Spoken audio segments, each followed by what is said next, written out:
Logan, and look, it's Jason. It's me. What's up, Jason? Not much.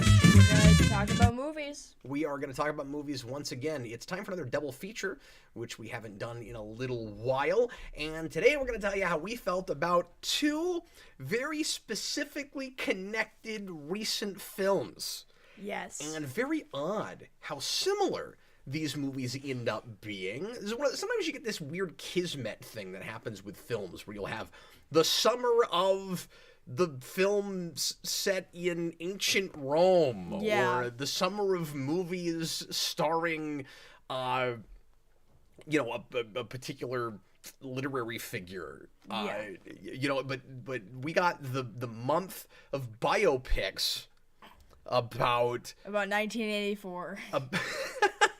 Are they both 19? I guess, yeah, right around 1984. Well, one's the stories one's both 86 start or 87, in 84. and yeah, Tetris, and then the main events are a little bit later. Tetris starts in 84, but it's actually set in 88. The whole story starts in 84, but yeah, I guess earlier what I was gonna say is like movies about Robin Hood. You always get a summer where they just like the stuff's in the air, right? So we get a biopic about the making of Tetris and a biopic about the making of the Air Jordans. So both of these, really specific, right? Both of these are mid-80s period pieces about a guy who's trying to get a license for something that ends up being extremely popular and it changes the course of history, both for him and for the company, and also for popular culture at large. yeah. One of these, Air, released in the movie theater, and the other just on streaming. But interestingly, they were almost both streaming movies. Air is made in part by Amazon Films, and they decided, maybe not the last minute, but sometime during production, to go ahead and release it theatrically. That movie maybe would have legs in the theater, and I don't think it's performing as well as it's being reviewed. I don't know if you know this, reviewers are really liking it. It's got like a 92% on Rotten Tomatoes.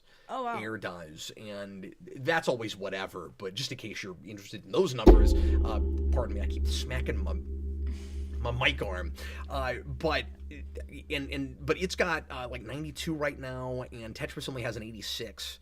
But Tetris released on Apple TV Plus, probably trying to gain some new subscribers there. Had a pretty decent advertising campaign for that. But like I said, Amazon usually releases their stuff just on streaming or streaming and theatrically simultaneously. Yeah. Sometimes do you, and we'll get into everything, but do you wish that Air was not put in theaters?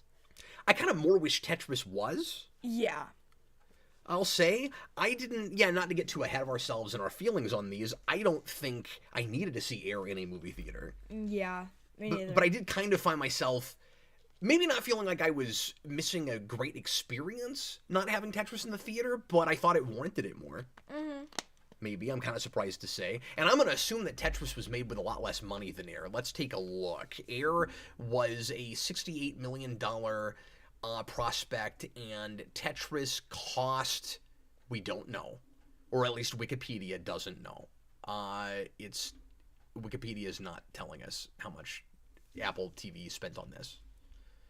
So I don't know.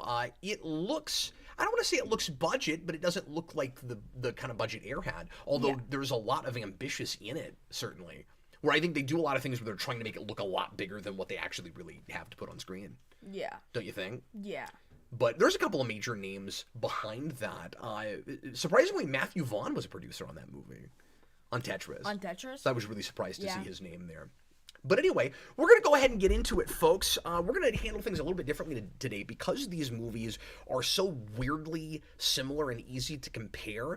We're going to do the synopses and the sign flips and the discussion on these movies simultaneously. We're going to talk about Air and Tetris in the same breath. And we might find ourselves kind of running away with one over the other. Maybe this won't actually end up working out. And is it fair to compare these movies? Probably not. No. But we're going to do it anyway. Well, I think it is kind of fair. And I mean, I'll get into why, because I don't want to get ahead of myself on feelings. Yeah. But I think it's kind of fair. I put verses in the thumbnail because I thought it would be interesting to sort of pit these up against each other. Yeah. Just because me personally, there's one that I definitely enjoyed more than the other, and it was really weird watching them a day apart. Yeah. And I don't think one really clouded my feelings that much over the other.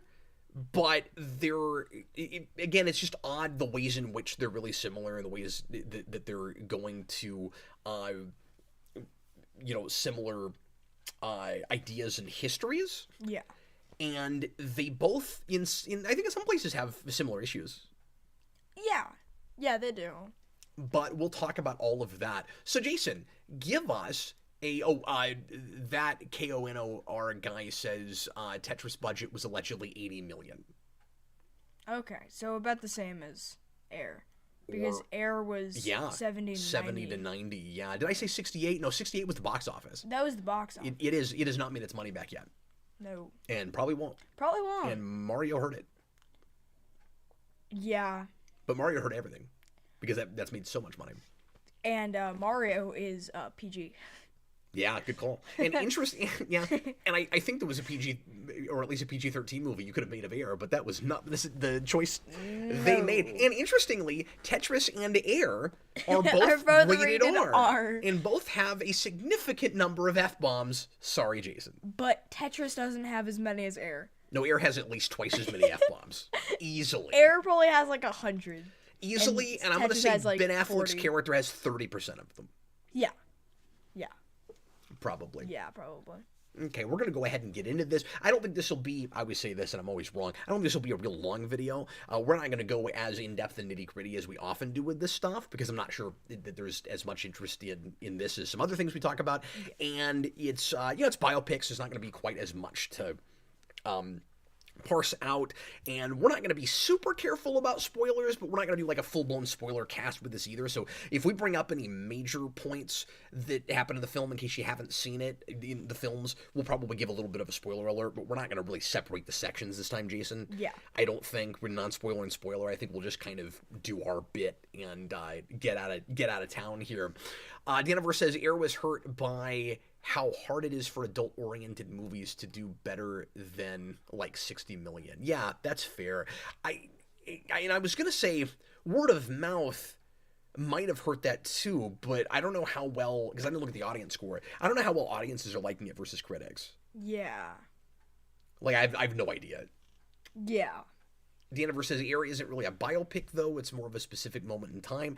So the definition, I don't want to get too hung up on this, but the definition of biopic is getting harder and harder to define, I feel like, because people call all kinds of things biopics that at one time I would have said doesn't really fit the definition, but I feel like we're making fewer of those now than we are, what would you say, Jason, kind of historical fiction films, or like really loose historical movies that are about a story, and these are better to me much of the time anyway, but like a story about a person that where there's actually an occasion for story and impetus for something, and like he said, snapshot in time, but not just like day in the life kind of movie, but like something like The Founder. It's not exactly a biopic. Yeah. But or like Beautiful Day in the Neighborhood. Yeah. It's about either the start of something or a significant thing that happens within somebody's career. But when you think of biopic, typically you think of something that's more like Ray, or it's the Ray Charles film, where it's more, or even Rocket Man is more of a biopic than some of these other things we're talking about, than Air, even than Tetris, where those tend to be about like the story of the life of a person. Yeah. Where the story is they get into an industry, here's the rise and fall, or whatever the arc or the archetype is. Yeah. And neither of these is traditionally a biopic, but we still put them in that category. Saving Mr. Banks. Yeah. More of one of these than a biopic. Yeah. I feel like I would define biopic as this is how I would define biopic. A dramatic movie version of a thing that happened, an event that happened in real life. Yeah. Like, just some kind of thing it's a that happened in real life. dramatization It's a dramatization of a story that actually happened. That actually happened. Yep. And Absolutely. like they go as much off the rails as they can to make it actually Exciting. exciting. You sensationalize it. Yeah. Yep. And both of these are certainly doing that. Yeah. When I was growing up, I remember it pronounced biopic. Biopic. Much more often than biopic. But that's neither here nor there. Well, I mean, it is biography, so Yeah. biopic. AMC That's Comics, kinda funny. hey Cap and Jason, hi. Haven't seen Air yet. Would really like to, as I like Affleck and have adored Chris Tucker since the Rush Hour movies. Yep. He's good. He's pretty good in it. He's pretty good. Who is he? I don't remember the character names. Is he the long-haired guy? The long-haired guy? Howard White. No, he's Howard White. Oh, Who's can't remember who that was. the black guy. Oh, the black guy that's not Marlon Wayans. Okay. So you remember Marlon Wayans Raveling? He's the guy that trained Michael Jordan in the Olympics. Yeah. And helps make the whole deal happen. Yeah. Anyway, are you ready to get into this? Yeah. Jason, would you give us a real quick rundown of these very business-driven stories?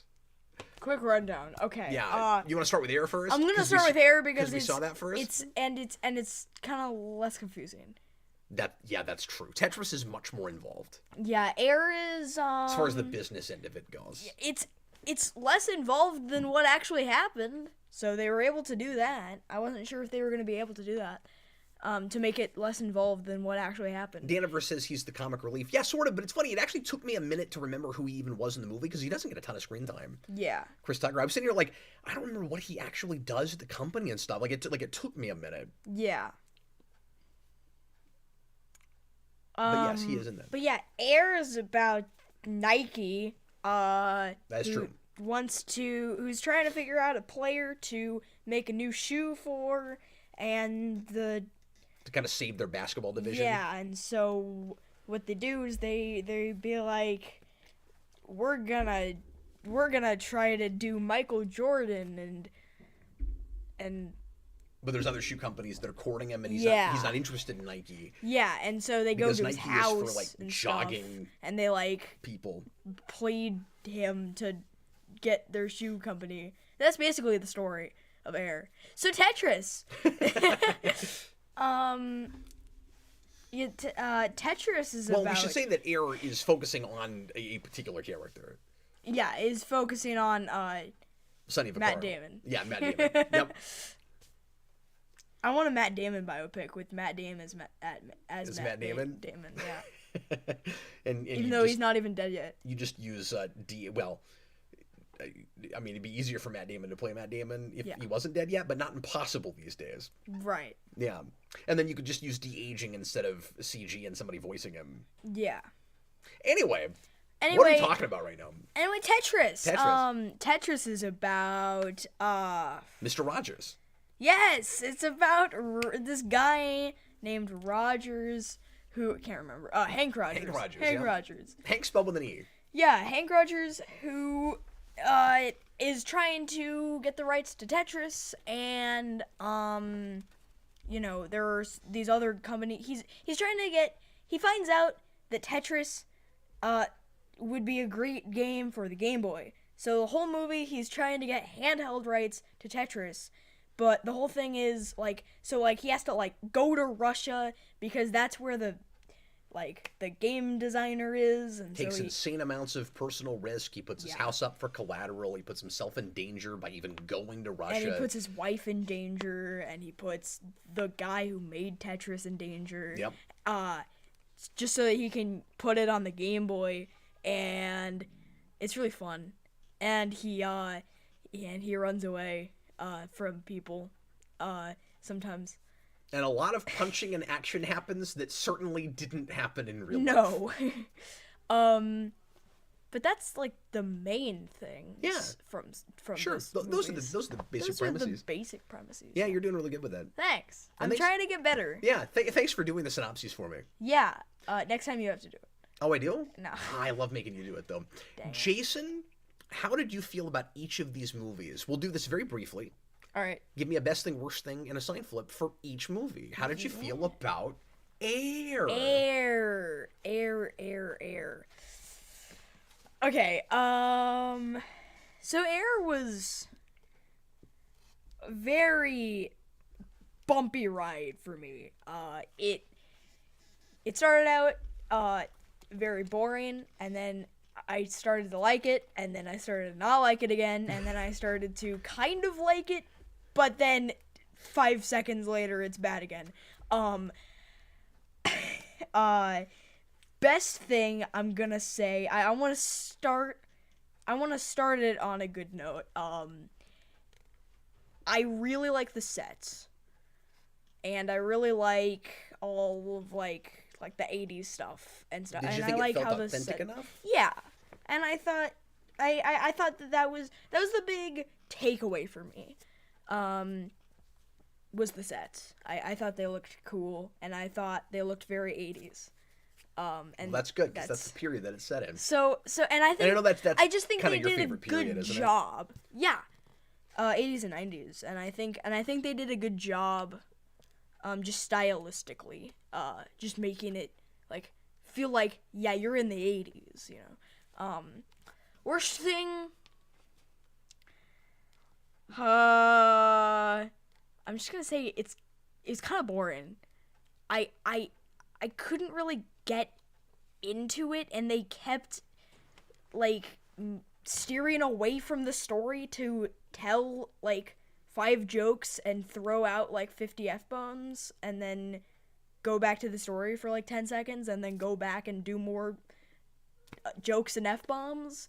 And that was kind of my big problem with that movie. It was just kind of boring, and I almost fell asleep Yeah. in the first 10 minutes of the movie.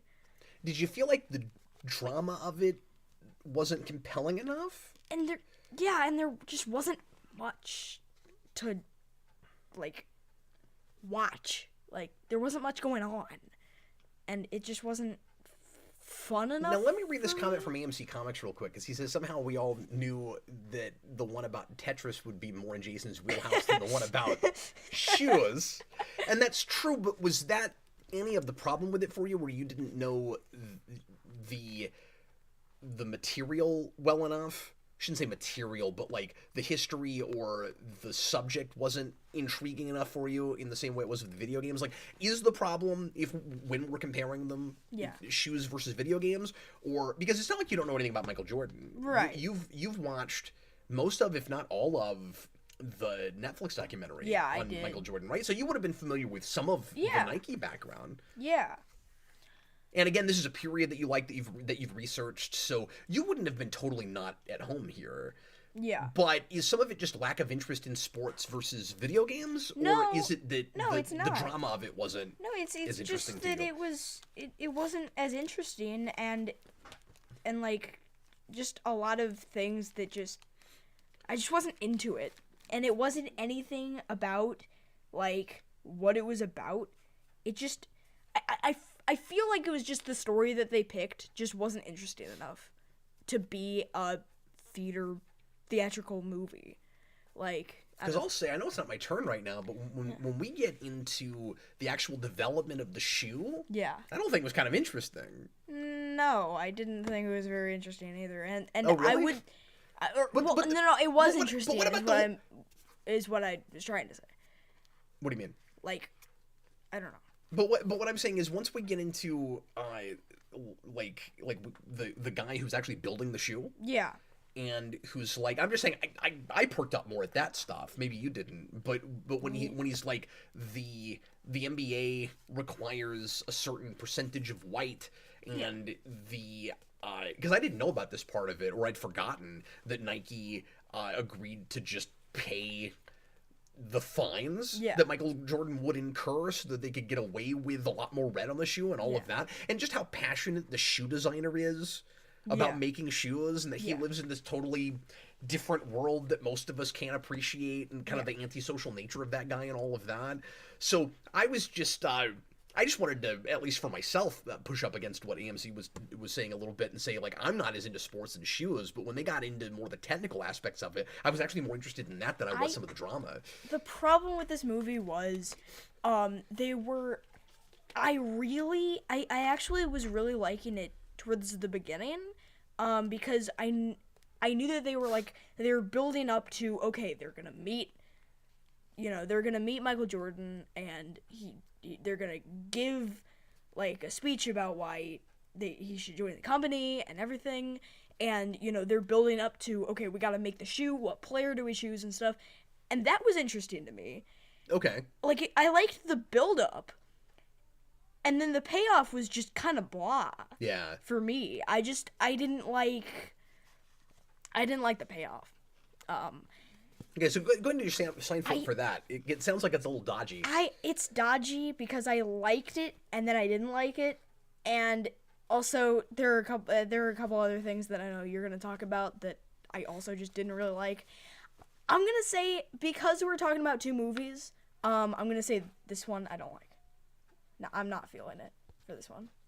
Okay, so in comparing it to Tetris, you're going red. I'm going But red, now you don't yeah. have to have a red and a green. You could have two know. reds or two greens. If we can. weren't okay, but since you said it like that, I have to ask you this question. If we weren't reviewing Tetris, is it a green sign flip? I think if I hadn't also seen Tetris. If we were discussing it and I had also seen Tetris, if we were just discussing Air, but I had seen Tetris around the same time, Yeah. I would still flip it red, but I saw Tetris. So you're having a hard time not comparing them. Yeah. Okay, we'll go ahead and talk about Tetris a little bit then. Okay. Tetris. Tetris was fun. I liked Tetris. Pretty much. And again, let's make Jason's bias known with this, because this is history you're intimately familiar with. Yeah. Like, you have spent some time with Yeah. the background of not just Nintendo, but Tetris specifically. Yeah, a little bit. My best thing with Tetris is I had something, but I'm not exactly sure what it was. I'll start with my worst thing. Is it a performance thing? Is it soundtrack? Is it? I'll start with my worst thing then. I'm gonna say I didn't like all of the random Tetris blocks everywhere and stuff. It just felt very budget and very it's not a documentary, it's a biopic. Yeah. And I didn't really like that. There were Tetris blocks falling everywhere, and they're establishing all the characters, and they're player 1 is this person, player 2 is this person, and I'm we kept cutting to animations when somebody, particularly toward the beginning. Yeah, and when Rogers would talk about something that had happened, like sometimes you'll cut to flashbacks of things. Yeah. Here we were cutting to animated cinematics the same way you would for a documentary. Yeah, and that's probably my worst thing. But my best thing is probably just how well they used the story, and just how they got it pretty much spot on. And I mean, of course it's a biopic. They went off board a little bit, but they did follow it pretty well, especially at the beginning. Retroactively, does the Weird Al parody biopic movie not almost feel like a parody of that before it even came out? Yeah. You know what I mean? Yeah. When you get to the third act and it just goes kind of nuts off. Kind of nuts, veering off left. Off the rails, yeah. There's a lot more intentional inaccuracies at the beginning of the Weird Al movie, and Tetris is interesting because for a percentage of that movie, up through, I want to say almost half, Yeah. it feels weirdly accurate. Yeah. like shockingly. I think real quick before I do my side. And I will say I do know more about the history of Tetris than I do the history of the Air Jordans. Yeah, for sure. That I had to look up a little bit more after the fact. And I didn't. And you didn't even do that. I didn't even do that. I was going to, and then I kind of forgot. So before I do my side flip, I have another minor good thing. Yeah. I really liked the portrayals of the characters themselves because they got them pretty spot on, especially with like Yamauchi and Howard Lincoln and stuff. Like Lincoln, I was really impressed with. That guy looks like Lincoln, and not like Abraham Lincoln, but Howard Lincoln. Howard Lincoln. Yes. And you know, Egawa looks like Yamauchi. Yeah. So that's pretty cool. But they got the characterization for Lincoln way down.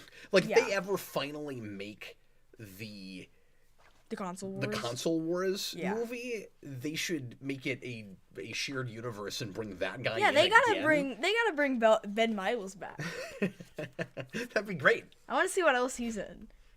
I didn't immediately recognize him from anything, but I'm sure I've seen him in something. But like the guy who plays Rogers is like he looks like Rogers, and does he? Yeah, because I thought you said in real life he was kind of more heavyset, and so I thought you were wrong. He said I was wrong because at the end they show some pictures and stuff. Now, by the way, I thought he was bald. I don't think he actually is, but and that's Taron Egerton. Yeah, and I who's now been in a couple of big biopics. And then there's other things, but yeah. Wow, if Tetris cost $80 million to produce, I'm shocked it wasn't released in theaters. Yeah. Well, I'm more shocked because it's an Apple thing, because not a lot of people have that streaming service. So, like, I could see Amazon or Netflix spending that kind of money on a thing like this. Yeah.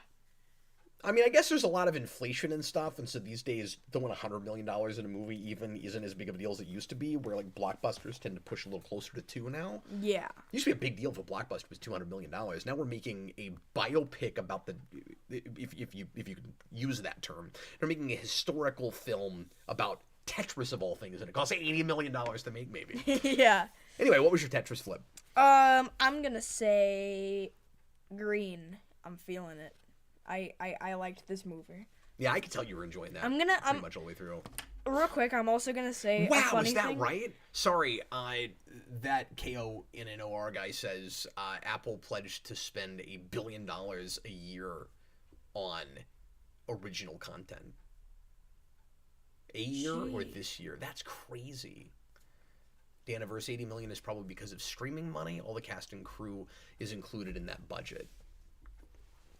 Mm-hmm. Real quick, I just want to say another like semi good / bad thing. I don't know if it's good or bad, but about Tetris, I think it's I thought it was really funny whenever they would like bring up Tetris because they're like there's like the Russians are coming after them and like there's like it seems like there's like gonna be like a war happening and like I need to get the handheld rights to Tetris. Yeah, there's almost anachronism in the stakes, right? Yeah. No, that's one of the most fun things about the movie. Yeah, I thought that was funny. Absolutely. Okay, I keep hitting this. Okay, so I have to move the mic in a different place when Jason's sitting here, and I'm not accustomed to it yet. Okay, so predictably, I'm gonna do this real quick. Air, I'm feeling very much like Jason, except I think I liked it even less than he did, and I'm turning my sign red. And Tetris was a good time, and it was actually kind of exactly what it was advertised as. It was a lot like I expected it to be, especially in how crazy it gets in the third act. Mm. You're really thirsty. And I'm trying to talk here, and you're just over here.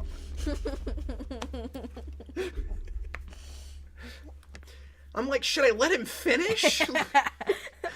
Good Lord. Do I need to install a drinking fountain? I'm just kidding. Anyway, Tetris, I'm flipping green. certainly as well. So we have exactly the same sign flips. Yeah. We felt a lot the same.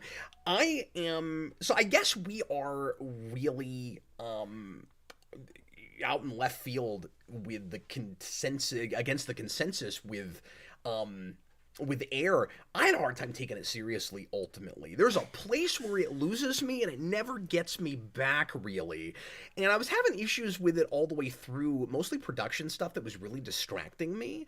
And from the beginning, I've got kind of some story difficulties with it. I walked into this, not blind, certainly. I knew what it was about. But a lot of people, I think, kind of in the back of their mind, had this feeling of, I don't know, is there even a movie there? Yeah. You know what I mean? Where it's like, Yeah. okay, the like creation of the Air Jordans, Right. And oh no, is Nike gonna be able to get their hands on that? Like, is there or how exactly did they? Is there a movie there? And I guess I have this good faith thing with a lot of biopic ideas where I'm like, because I've come to really like these kinds of movies. Yeah. And I go, I mean, I don't immediately know what the story is there, but I wasn't sure what it was with Saving Mr. Banks either. And I was crying by the end of that movie. Oh, yeah. And even though that was not historically accurate at all, and you can complain about sensationalism and all of that, as a story, it really Every worked time for I me. hear "Let's Go Fly a Kite," I can't tear up. I can't deal with it. Yeah. Yeah. And so I was like, I mean, it's Affleck. I still haven't seen more than one movie he's directed, but apparently he's a great director, and I really like Damon, and these guys make Damon's good movies together, and so surely they'll win me over on this premise. I wasn't worried about it, even though I wondered about it at first, right? Yeah. I went in and I was distracted the entire movie with that question, why are we here? Yeah. You know, the whole thing really did, and I've seen a couple of reviewers, or I should say, mainstream critics that felt the same way I'm feeling about it. It's a 2-hour Nike commercial. It's trying its darndest to have a little bit of social commentary and talk about corporate greed and stuff, and about how corporations are set up to use the people whose likeness they've got and to kind of wring them for all they're worth, and you know milk them until they're dry and all of that.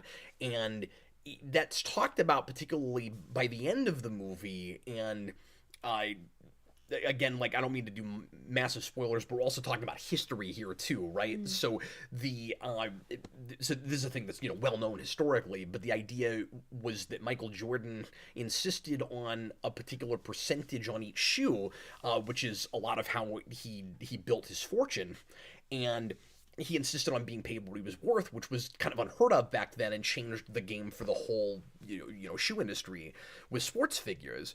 And the way it watches in the movie to me is like, yes, that's the way it was.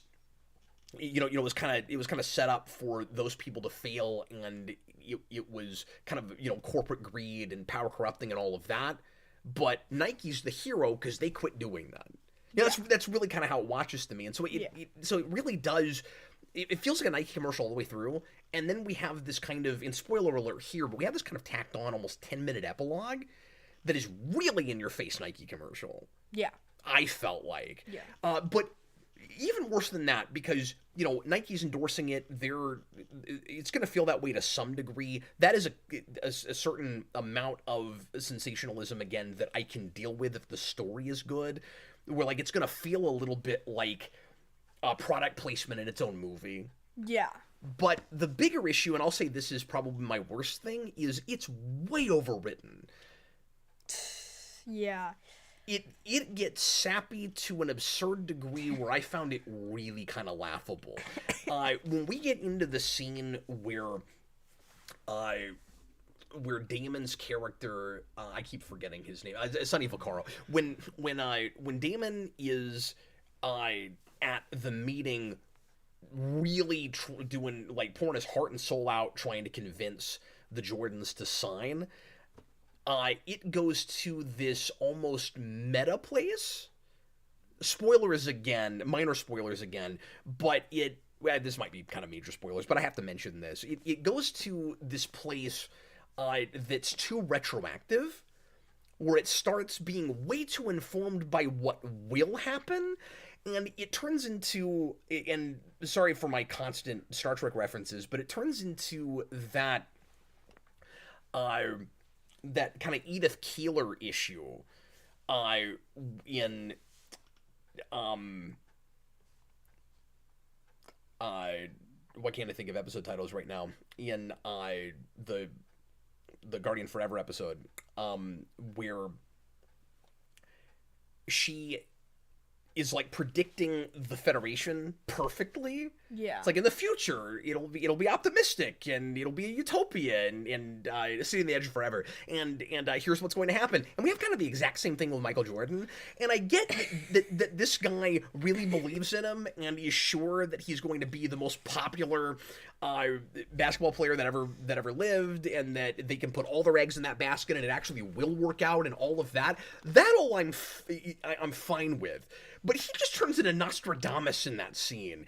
And again, spoilers, but they start like showing us, the audience, shots of things that will happen later. Just completely takes me out of the moment. Yeah. I didn't like that. I really couldn't deal with that kind of stuff. And I also had a very difficult time with the way the quote unquote character of Michael Jordan was handled. And I knew that he as a character wasn't really supposed to appear in the film. I had heard that too going in. And I was interested in how they were going to handle that, like writing around him. And I don't think it's handled very well at all. No, it's not. It just felt really unbelievable to me. And it's done because at first I thought it was because Michael Jordan insisted on his likeness not being in the movie, and it isn't that. And we actually get footage of him, and apparently he's not directly involved in the film, but he actually helped them with some ideas. Like he was kind of on board for the project, even though he wasn't involved. Yeah. And he's the reason Viola Davis is in the movie. Yeah. It was his idea to get her, and I guess he helped get her in the movie. Yeah. And she's great. She and Damon tie for my best thing, by the way, their performances. Yeah. They're both quite good. And they're both quite good together in scenes together. Yeah. The movie really has its moments, certainly. Like, I don't think it's god-awful. I didn't hate it all the way through, but I didn't feel like the stakes were high enough. Yeah. And if I have to, and I guess we decided to do this, if I'm comparing it to Tetris, it's night and day the way the stakes are handled. Yeah. Because with the Nike movie, it's like, okay, Matt Damon is maybe going to lose his job, and that's sad. But other than that, like, what really are the stakes? For the company itself, it's just, well, they might not have a basketball division anymore, but they're still, the up-and-ups are still, multimillionaires, and they're doing great with track and stuff, and it's just, you're stuck with the history you're stuck with, but then again, the question is, was there even a movie here? I feel like it's a 45-minute, the drama that is here, that is because I'm not saying there's not a story worth telling. I know there's a story worth telling in this format. And it's not just a big screen thing, it's a movie thing. I felt like it was an hour too long. It is a 2-hour movie. I felt like it was an hour too long. I feel like there's a 45-minute to an hour episode of television here, but not a whole movie. It felt really stretched. Yeah. And going to Tetris, let me say in segueing, my worst thing for Tetris is the length. I think it's too long too. And I think it overstays its welcome a little bit, or I don't even know if I can say overstays its welcome, because the structure is better and it ramps up in the third act. But what's weird, no, I am going to say overstays its welcome, because by the time we get to the really exciting stuff and like the car chase of it all, which is absurd but fun, it kind of lost me at that point to some degree, Jason. Not in the same way Air did, but I was interested in the espionage angle and the intrigue of it. Yeah. And it was fun getting that through the lens of a guy who just wants to make a deal for the handheld rights to Tetris. Yeah. Like, that's great. And it's about more and is more authentic to me in its themes, in what it's about, than Air is. Like, Air ostensibly wants to, at least to some degree, make you think that it's about corporate greed, like I said, and the ways that corporations take advantage of people. And Tetris is about that with governments. Yeah. And corporations to some degree, but and the parallels between people in power at corporations and in governments. Yeah. But the difference is it's more compelling because the personal stakes are higher for the guy that I'm following, and I just like him more and care more about what happens to him. Yeah. I just feel like with Damon's character, they're really struggling to develop his character and make me care about that guy. And I feel like I understand and know a lot more about Rogers, and I feel like the kinds of risks he's taking are just more intriguing. Yeah. And yeah, you can say some of that is the real histories that you're dealing with, but I mean, they embellished a bunch in Tetris and made a story I liked more. Yeah. You know, but like the ideas of the espionage and the Russians oppressing their people, all the way down to here's a guy who in the guy who actually created Tetris in Pajinov, who made this cool game and just wants to be able to sell it and isn't allowed to because of the communist country that he lives in. Yeah. It lets you tell a small story about something much larger that's happening. And I was just much more interested in the larger ideas and implications with all of that. And that's what makes the Tetris story in the first place intriguing, which I have studied up on a little bit myself too. Yeah. So anyway, that's why I enjoyed Tetris, and ultimately I didn't fully enjoy Air. But like I said, it does have its moments. Yeah. But also the writing in Tetris is just much better than Air, which is I'm kind of surprised that I'm saying. Yeah. But I did feel that way about it. Right. What do you want to do next? Well, we can talk about any major aspects of these you really want to. I mean, we can do a little bit more comparison between them just because it's interesting. Yeah. Some of the parallels that are there, certainly. Yeah.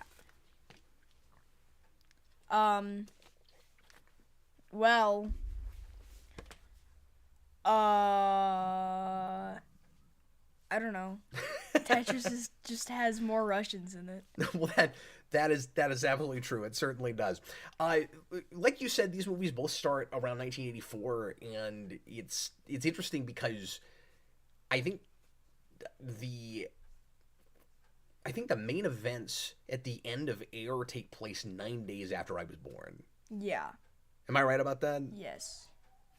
That was all 84? Yeah.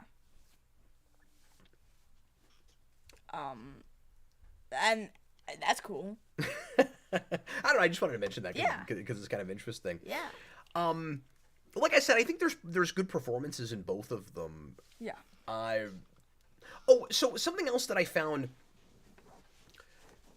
again, distracting in both is editing stuff. Editing stuff. Okay.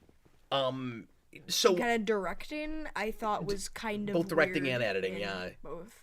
I was not real impressed with Affleck's directing.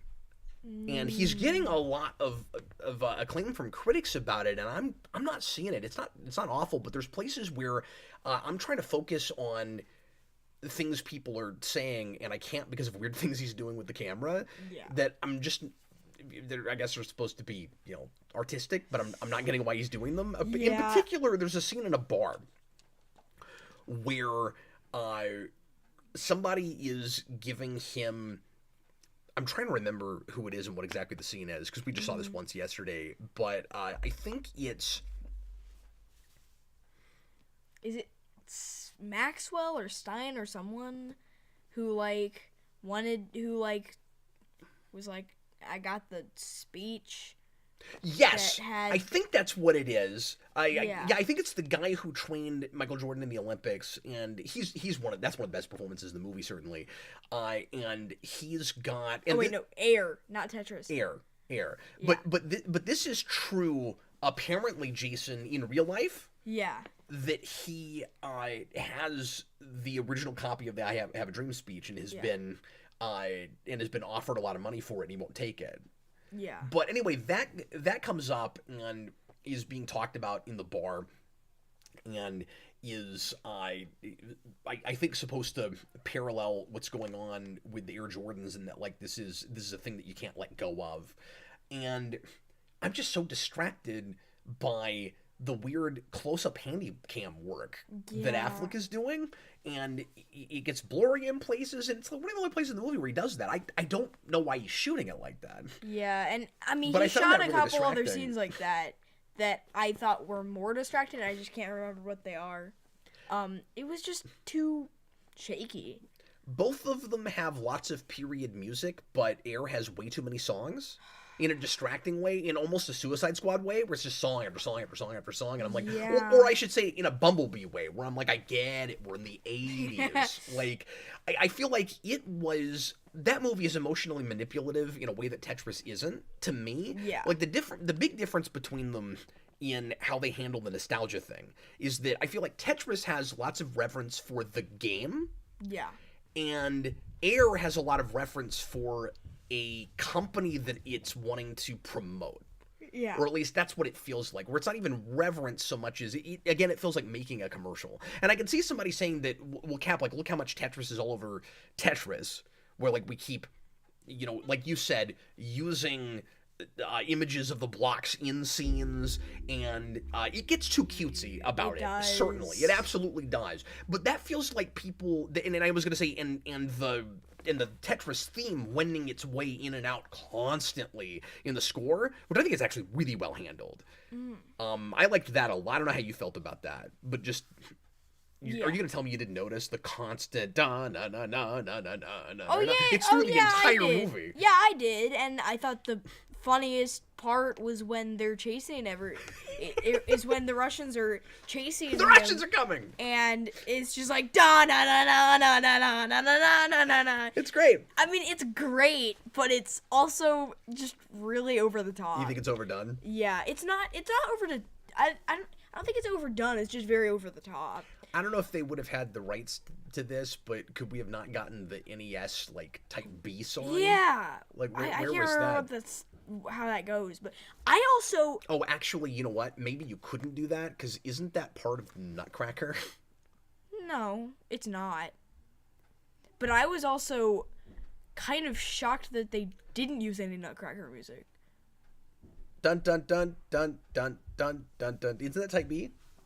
I think That's what I'm saying. I'm pretty sure that's not correct. But then there's Maybe. another No, one no. somewhere There's too. there's Anyway, another one. And Type A is public domain, so like anyone can use that, and Type C is too. oh okay, But okay. Type B was actually something that they made. But also I wasn't sure why they didn't use any Nutcracker music. But Yeah. I was kind of expecting that going in, but None it's of this is okay. important. The point I'm trying to make is I think Tetris handles its period music better, and And they only use like 2 songs. well, they a little bit more than that, but they also would sometimes go for, in making it about the other countries they're visiting. They would do a like Russian versions of popular songs, which just mixes it up and makes you feel more And Japanese versions. in Japanese versions too. Yeah, because no, both. Both? Yeah, because there's a Russian version of a song in the third act. Oh, I didn't know that. And I'm trying to remember which song it was. Oh yeah, which is funny. We mentioned this while we were watching it because this song has shown up in 2 superhero movies we've seen this year. But that will need a hero song.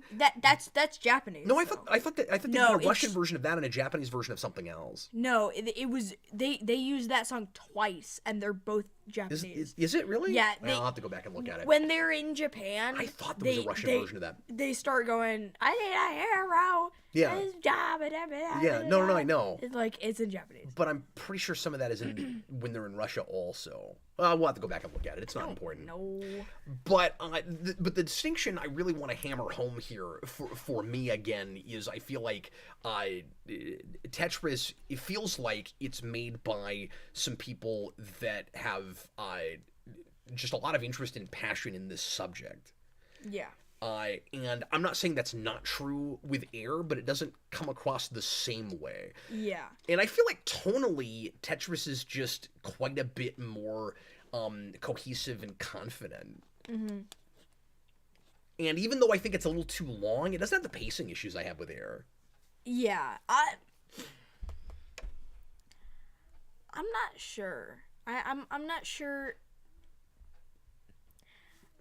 I thought the pacing was a little off for Tetris. In Tetris? But I liked what you said when we were watching it, though. That you said you liked that it starts when the story actually starts. yeah, I liked that it didn't start when in like the company that that Paginov's working for, where like he makes Tetris, and because I thought that's what it was gonna be, was Paginov makes Tetris and then it's but no, it just gets thrown into the middle of things. Yeah. And also, you know what I want now? What's that? I want the Tengen movie. Yeah. I want the movie about Tengen versus Nintendo. But you could make so many other companies versus Nintendo movies.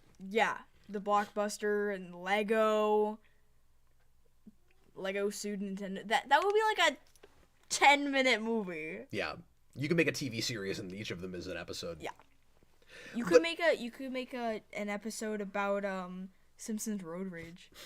But yeah, I did feel like there was much more of a natural story to be told with Tetris. Yeah.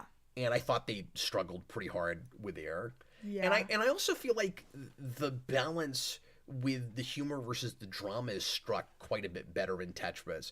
My favorite bits in Air were probably comedic bits.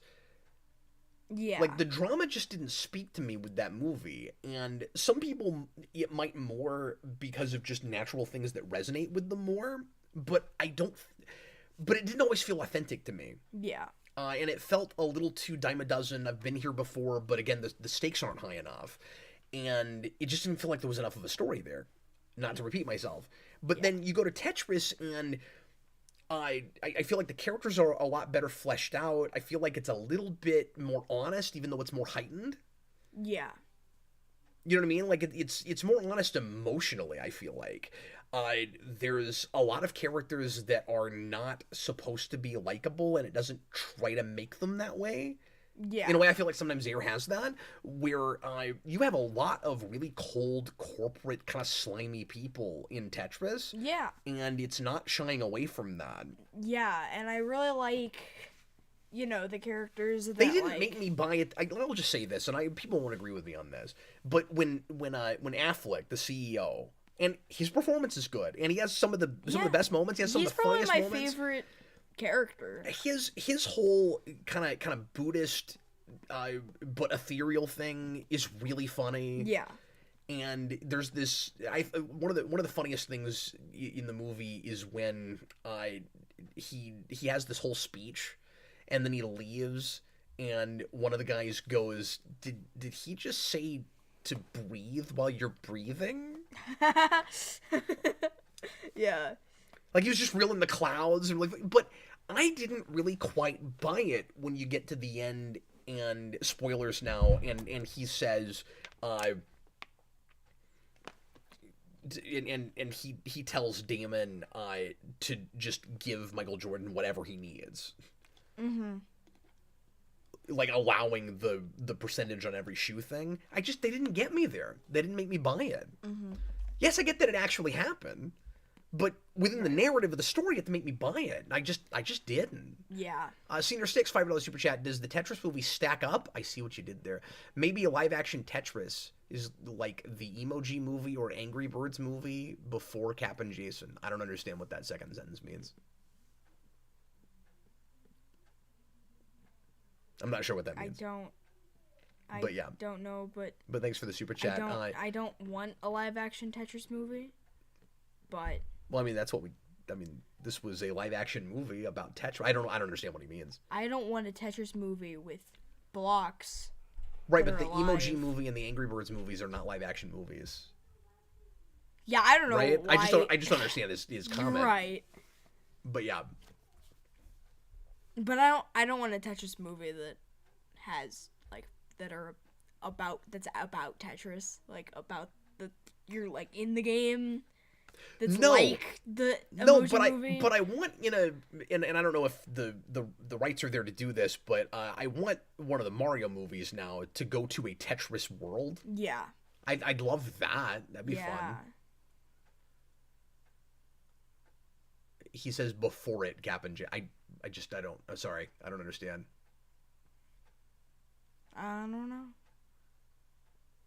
You know, I see what you're saying. I mean, like yeah, you said or Angry Birds movie before it, but I still don't understand what that means. Anyway, apologies for not. I keep hitting this. Apologies for not getting your question.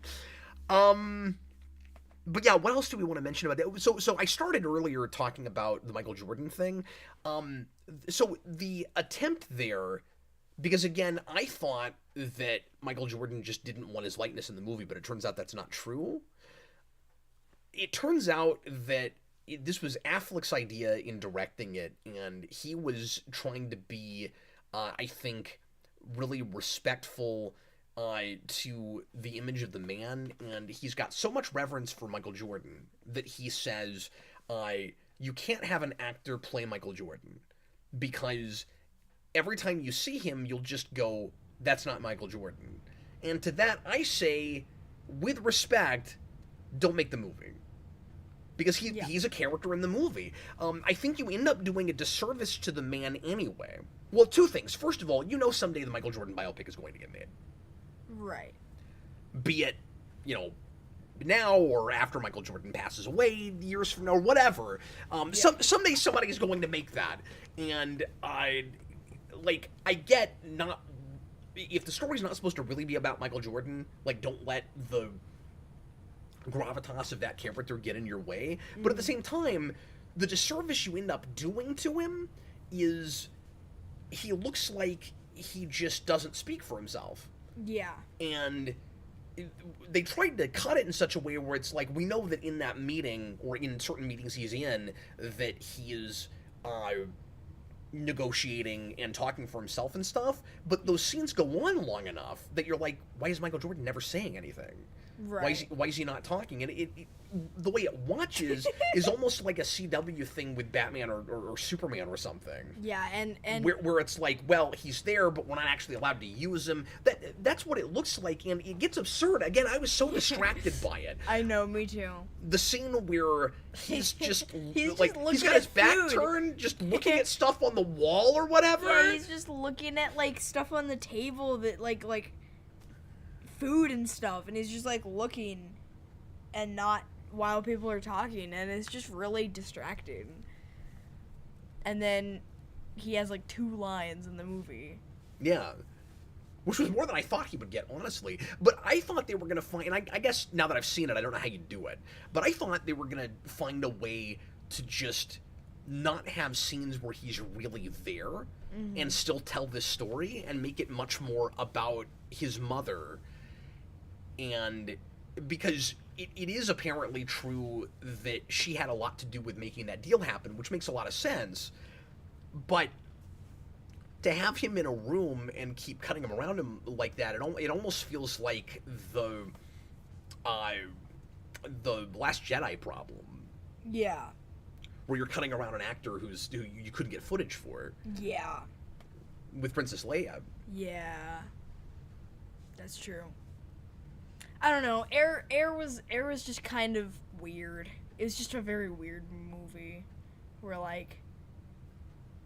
I have a lot of problems with it, but it was also fun, but it also wasn't. This was a connection I wanted to make between them two. When I was watching Air, I kept thinking, this feels like a story that you'd want to tell just in documentary form. Mm-hmm. I read a review, and I agree with this, that said most everyone involved is still alive. This is a much more interesting and entertaining podcast than it is a movie. Just have those guys all sit in a room and tell the story. Mm-hmm.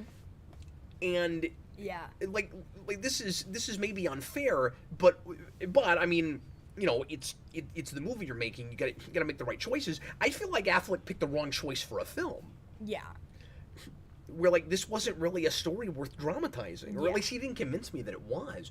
The difference with Tetris is they convinced me that it was a story that was, if not the way it actually happened, fully worth dramatizing. You could at least use it as a starting point.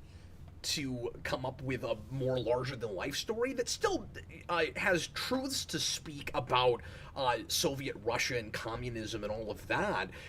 Like, a lot of pathos with the guy playing Pajitnov. He's really good. Yeah. And I really felt for him. And again, maybe it helps pull me through the early stuff that video game history is something I'm interested in. And some people might be bored by it and kind of fall asleep with it. But I was interested in the Jordan thing too. Yeah. You know?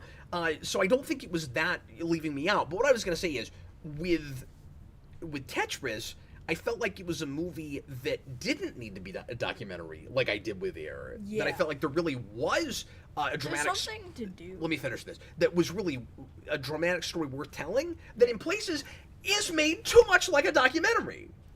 Yeah. Sorry, that was the point I was trying to make. Yeah. Yeah, no, I completely agree with you. And I think...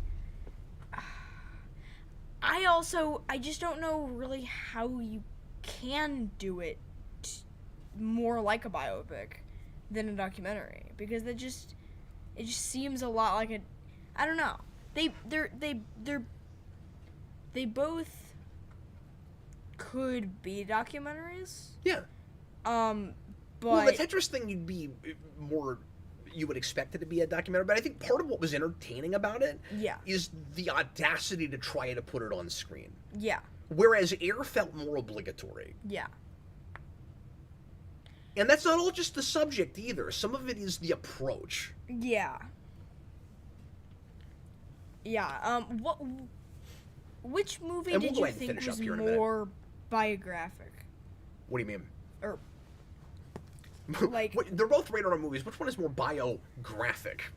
I know. Which one is more like about like one singular character? Yeah. Like, do you think like Tetris is more about Rogers than Air is more about Sonny? I think that Rogers is more compelling and more drawn than Sonny is. I think they are both respectively their protagonists, but I also think that by the end of Tetris, it becomes a little bit of a dual protagonist piece, right? Where I feel like Pajitnov kind of becomes the secondary protagonist. Yeah. Because he has a character arc.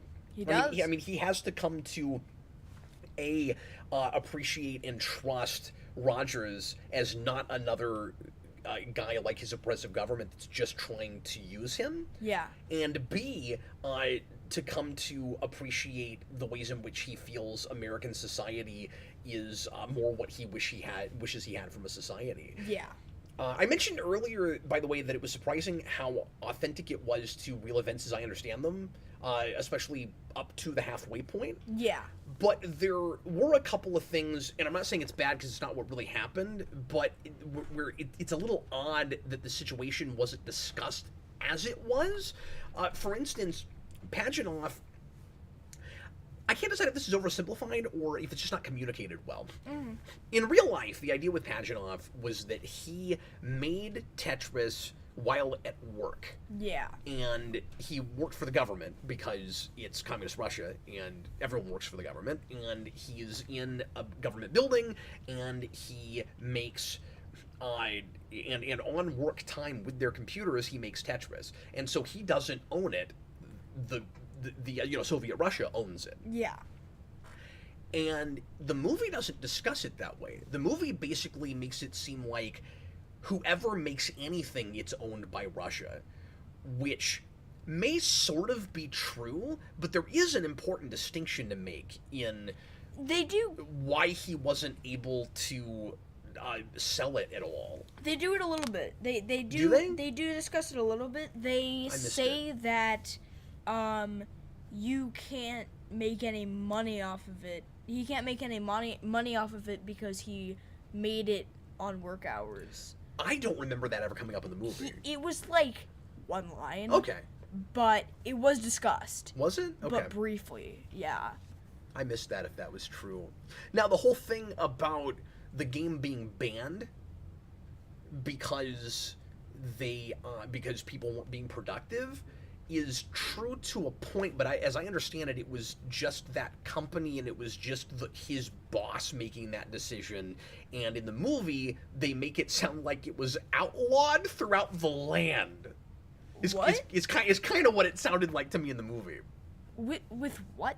With the game. So the game was being played by people at his work. Yeah. And so a rule was made where they weren't allowed to play it. Right. But the movie, did I get this wrong? The movie made it sound like it was banned in Russia by Russia. Yeah. Which I don't think is what happened in real life. That's kind of what happened. Okay. Because, I mean, all the jobs are, like, in Russia are, like,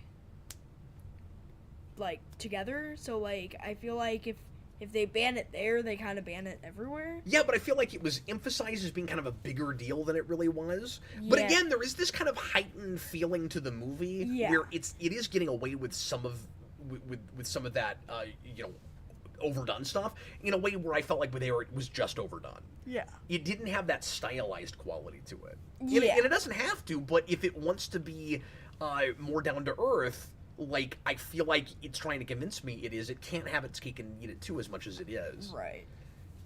And I don't know, with that movie, there's a lot of comedic stuff that's just not landing. Like, some of the best stuff is funny stuff. Yeah. But it's when I'm actually buying the truth in the humor as opposed to picking up a sign and saying you're supposed to laugh now. Yeah. There's a thing toward the end about about Matt Damon, his character, like considering jogging, and he gets like 6 seconds into it, and then he's like, no, I can't, I'm not gonna do that, this is awful, and I'm just supposed to be laughing so hysterically, so freaking hard at that, and it just goes on forever, and it's not funny.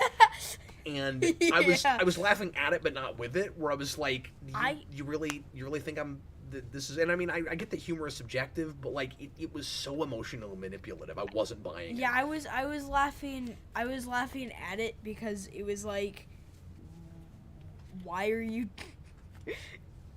And like they were wanting you to laugh, but it wasn't funny, and that's why it's funny. Yeah, exactly. No, because that's what I thought. That's not funny, and. And people thought it was funny. Yeah, they're like, yeah, he was like, yeah, I'm not gonna do that. Not doing it. Real quick, I do think not to act like Tetris is a perfect movie or anything. Like I certainly liked it the best of the two, and I would buy it over buying Air, and I would see it again. Yeah. Before I would see Air again. There are some places where it's maybe pushing the point a little bit too hard on things, like or getting on the verge of melodrama, like the scene toward the end when there's the blowout with Rogers and his wife. That needed another pass in the script, I think. Like that was a little typical. There's some bits like that. Yeah. But again, overall, I felt like it rang true more, even though it was super stylized. Yeah. But it's certainly the more entertaining of the two movies. Yeah. And when I thought it was cheaper to make, I was impressed with the production value. But now, if it's true, it was $80 million. You're seeing every penny of that on the screen, certainly. Yeah. Okay, what else do you really want to mention that we haven't talked about? Because we're past an hour, and I didn't want to go. I don't have too much longer than an hour. The big thing is this is kind of a big spoiler. Okay, so big spoilers, folks. Go ahead. At the very end of Tetris, Pajanov comes to America.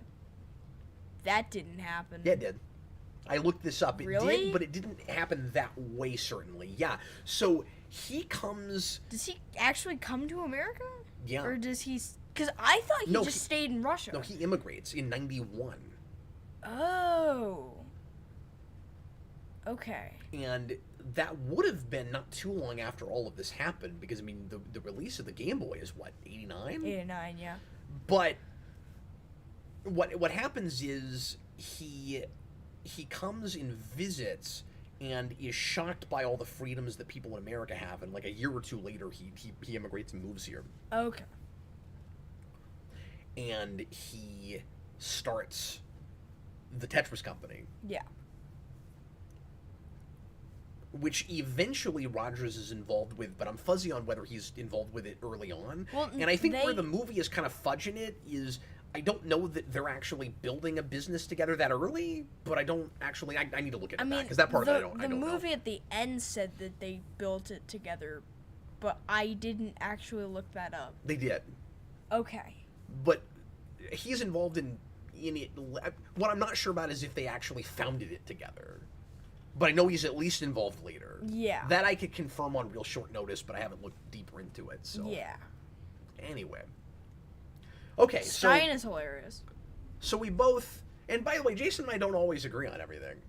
No, we don't. But we both love Air. And I almost flipped my Stein green on Air, but I definitely disliked Air more than Jason did. Yeah.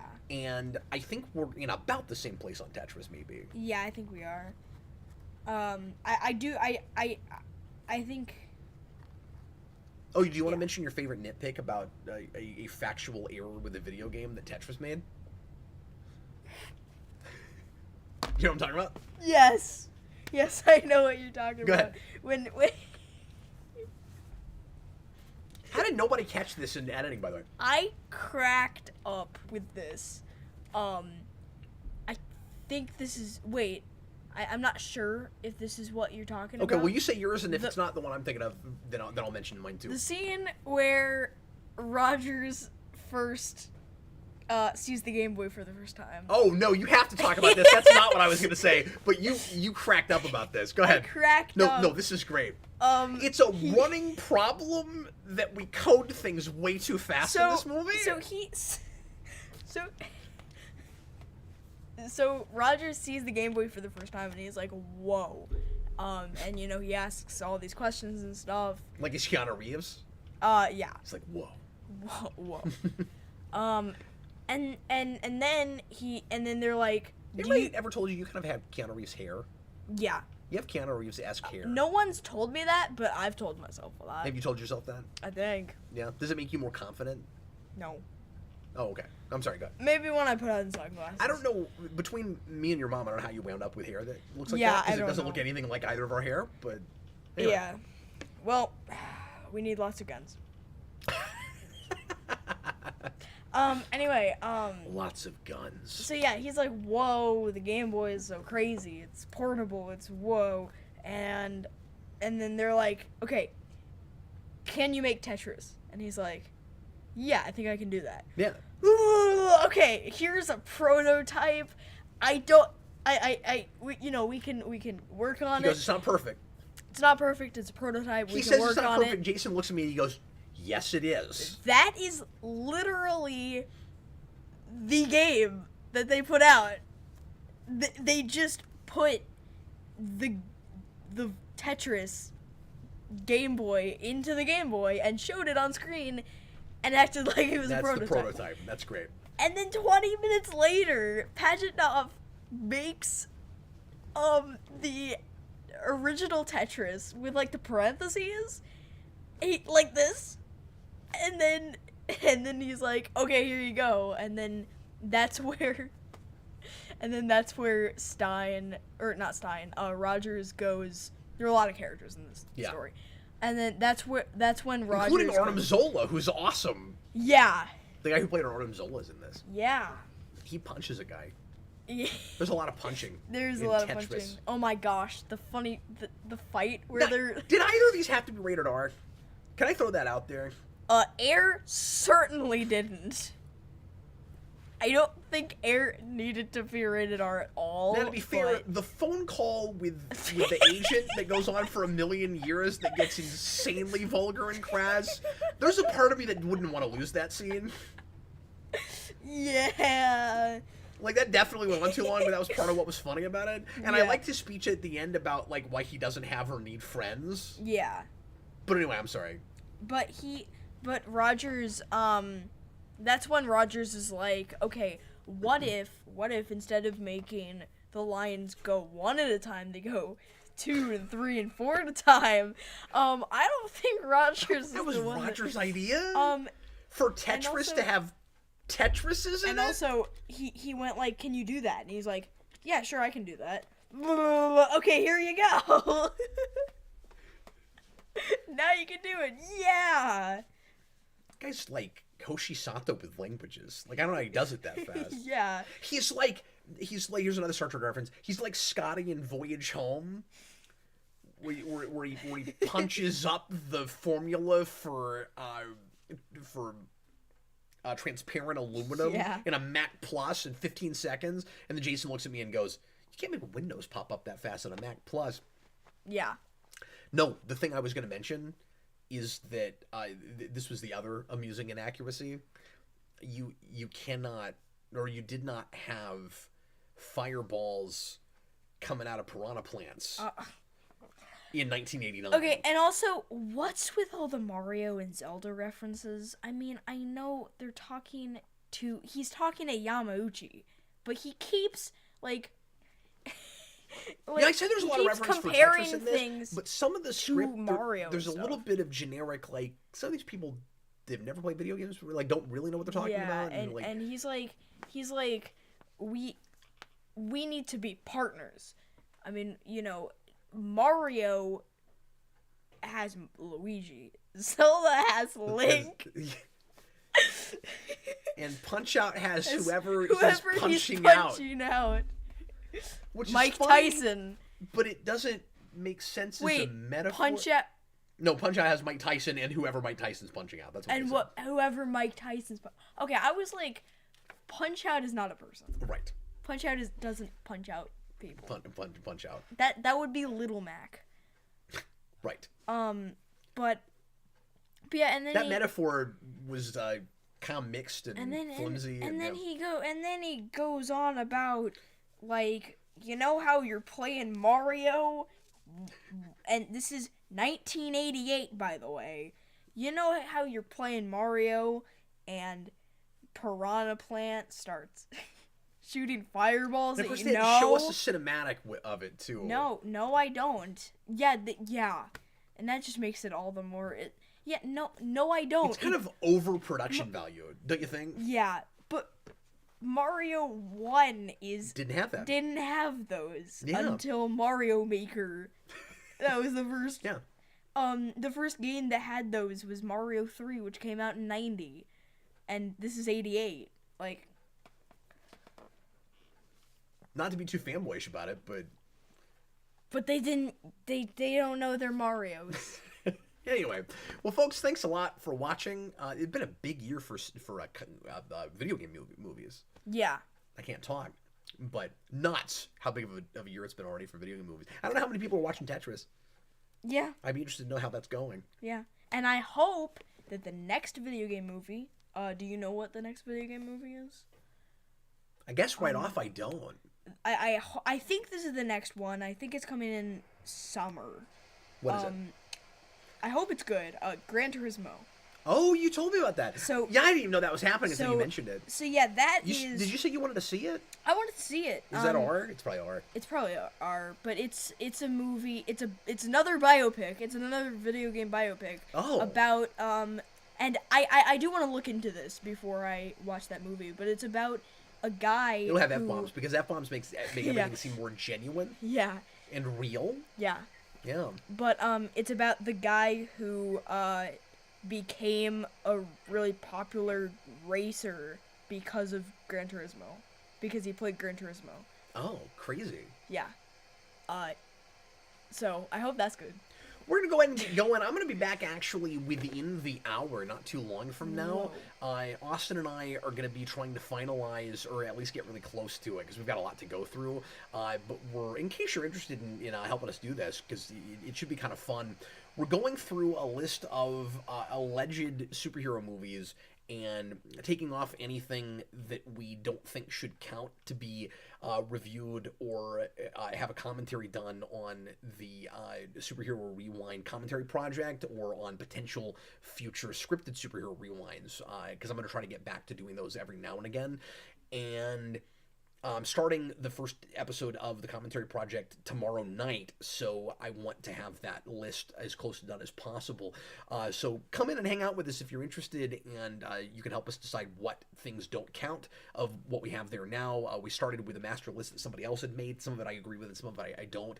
And if there's anything there that we miss that. Or I'm sorry, if there's anything that's not there that should be there that you guys notice that we don't, you can help us with that too. So we're going to come back live, me and Austin, in probably about 45 minutes or so.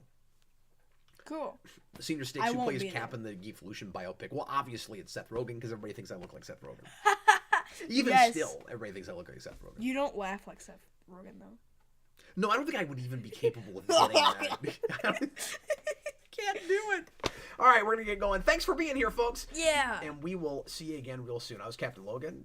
And I was Jason. This was Jason. Jason, thanks for doing it with me, man. Yeah. Thanks for insisting we do this review. I think this was the shortest live How We Felt About. Which is weird because it's still an hour 20, but, you know, they're streams. We tend to go on a bit. All right. Yeah. See you later, folks. Thanks for being here. Sorry, we forgot to actually salute. There we go.